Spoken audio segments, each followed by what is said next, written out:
మనం ఎవరిని క్షమించకపోతే మన జీవితంలో అన్ని క్షామాలే.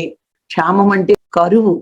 మనం ఎవరిని క్షమించకపోతే మన జీవితంలో అన్ని కరువే, క్షామమే. క్షామం అంటే కరువు. ఆ కరువు వస్తుంది. ఏ కరువు వస్తుంది? డబ్బు కరువు వస్తుంది, ఆరోగ్యం కరువు వస్తుంది, ఇంకా మిగతా జీవితం అంతా సమస్యలే. అందుకే మనం అందరినీ క్షమిస్తే, క్షమాగుణంతో ఉంటే, ఎప్పుడు క్షమిస్తాం? ప్రేమ ఉంటే క్షమిస్తాం. అలా ఉండగలిగితే మన జీవితం అంతా బాగుంటుంది.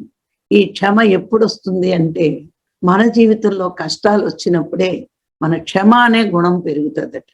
డబ్బున్నప్పుడు కాదు, సమస్యలు లేనప్పుడు కాదు. మనకి ఎప్పుడైతే కష్టాలు వస్తాయో ఆ క్షణమే మనకు క్షమాగుణం అనేది వస్తూ ఉంటుంది. అంటే నొప్పి తెలిస్తేనే ఎదుటివాడి నొప్పి మనకు అర్థం అవుతుంది అంటారు. మనం ప్రేమని కోల్పోయి అందరినీ ప్రేమించకపోతే అందరినీ క్షమించలేము.